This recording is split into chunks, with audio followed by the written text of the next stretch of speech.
Это актуальное интервью в студии Сергей Михедов. Здравствуйте. Вскрытие рек на территории Якутии ожидается на 1-4 суток раньше обычных сроков. Безопасное прохождение весеннего половодья будут обеспечивать 9 межведомственных оперативных групп. На основных реках региона ледоход будут сопровождать спасатели, гидрологи, взрывники, представители уполномоченных органов государственной власти. Все ли готово к началу ледохода? Гость студии сегодня Иннокентий Андросов, первый заместитель председателя Госкомитета по обеспечению безопасности жизнедеятельности населения Якутии. Иннокентий Михайлович, здравствуйте. Добрый день, Сергей. На каких реках уже начались подвижки льда, в каких местах могут оказаться заторы? Ну, у нас последние 5 лет барометром вообще вскрытия рек являлась река Тяня. Но, к сожалению, сегодня Тяне ледостав. Вот. И в целом мы ожидали, ну, скажем, маловодный год, что и доказывается, потому что верховье реки Лена – это Иркутской области. Ну и вот в южных наших вот районах снега совсем мало. Поэтому река Лена, выраженное вот формирование ледохода, оно как-то мы начали наблюдать, ну, чуть выше Усть-Кута. Усть-Кут из-за, значит, речка вот Кута, он был чистый под ним, но ледоход он пришел туда, ну и вот последние, скажем, 3 суток он хорошо идет, ну, скорость невысокая. И сегодня дошел, он находится выше границы республики 202 километра. Это в населенном пункте Коршуново. Ну и продвижение ледохода, скорость, вот, как я сказал, ну, очень медленная. И вот последние сутки он за сутки продвинулся только на 67 километров. И из расчета это где-то на 3 сутки, скорее всего, будет на территории Республики Саха-Якутия. Поэтому ожидаем битиме примерно, если сегодня вот 5, да где-то 9 числа, ну, 9 и 12, это, скорее всего, будет Ленск. Вот самое у нас вот такое ожидаемое место. Из-за того, что воды мало, он будет набирать, ну, определенный запас воды, чтобы поднять лед и тронуться вниз. Поэтому, скорее всего, будут заторы. Насколько они значительные или там крупные заторы, это, ну, время покажет. Потому что сегодня вот температура последней декаду апреля месяца и вот начало мая, оно не очень жаркое. Сегодня доходит до плюс 3-4 градусов, поэтому, видимо, скорее всего, заторы будут. Вот.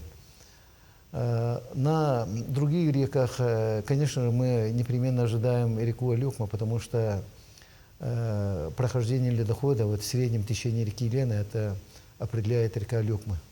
Сегодня, как я сказал, вот Тяня еще не скрывается. Ну, надеемся, что через 2 суток там, скорее всего, пойдет ледоход. И с учетом того, что воды мало, ленская вода, которая идет с города Ленска, она будет медленно проходить до Алюкмы. Скорее всего, даже Алюкма выйдет, ну, как обычно мы ожидаем, и как должно быть, первым выйдет, но он начнет очищать в сторону вот Покровска. Вот, поэтому где-то в районе Якутска это 19-20 мая, однако. Вот это примерно в таких числах. Да, примерно. Уже несколько лет вскрытие рек происходит раньше обычных многолетних сроков. Почему так происходит? Ну вот у нас Якутское управление гидрометслужбы, он постоянно контролирует, и по их данным, да, ну и по нашим вот анализам последние, ну, наверное, скажем, уже 10 лет, да, идет раннее вскрытие. В прошлом году от 10 и 14 дней было в некоторых реках. Но в этом году на многолетние вот средние параметры в сроки он вскрывается, потому что вот под городом Якутском, по-моему, 19 мая у нас средние, да, и вот как раз 2 дни. Поэтому вот мы как-то привыкли о том, что он должен вскрываться 15, там, 14, а так мы переходим на среднемноголетние вот параметры. Почему это происходит? Ну, скорее всего, конкретного такого фактора нету, который, можно сказать, из-за этого вот так рано идет. Да. Это, скорее всего, влияние потепления, глобальное потепление. Обычно, как всегда говорят, первым тянь, он скрывается, когда идут южные потоки через горные массивы. Вот. Но на северах у нас более-менее другая картина, потому что сегодня полный ледостав, но последняя декада на реке Колыма очень теплые такие фронты идут. Там температура уже переходила на плюсовые, плюс там 7, 8, 9 градусов, поэтому, скорее всего, опять-таки, может быть, там чуть, ну, наверное, где-то чуть раньше сроков, однако. Где-то мы ожидали в Зарянке 19, это по данным гидрометслужбы, да, а в Среднеколымске 23 стоит, мая. Но я думаю, чуть-чуть, однако, пораньше будет. Пока никаких таких похолоданий не видно, поэтому. Все ли готово к прохождению ледохода в населенных пунктах? В каких из них разместятся группы спасателей? В целом, в республике работа, подготовка к весеннему половодью, в целом по территории республики идет он, ну, наверное, старт берет со дня выхода распоряжения правительства. Оно вышло у нас 12 января, 6Р. И там расписаны, значит, все, так сказать, пункты, по которым мы должны до ледохода выполнить все работы. Проведена большая работа, это, во-первых, работа с муниципальными образованиями, уточнение списка населенных пунктов, которые подпадают на затопление. Вот. Кроме того, просмотрены запасы резерва и на уровне муниципального образования, на уровне и республики. Госкомитет в этом году расширил перечень матрезерва республики, ну, исходя из паводка, готовности и лесопожарного сезона. Кроме того, в этом году созданы аэромобильные группировки, это решение правительства республики, ну, в рамках подготовки, опять же, паводкоопасного сезона и лесопожарно-опасного сезона. Всего на 41 единицу мы создали спасательные службы в заречной группе Улусов, это в селе Тыктёль, филиалом Чурапче, поселке Батага и Верхоянском Улусе. Они будут действовать и во время прохождения паводка, ну и лесопожарного сезона. Кроме того, из числа штатных единиц мы создали маневренные группы государственной противопожарной службы с численностью 285 человек, которые будут, опять-таки, маневрировать и реагировать при пожарных, ну, при пожаре и в паводковое время. Вот. Поэтому работа в целом идет. Всего совместно с Главным управлением МЧС России по республике создано 9 оперативных групп, которые уже будут, завтра вылетает первая группа в город Ленск для встречи ледохода. И будем сопровождать, пока ледоход пройдет на самые северные наши реки.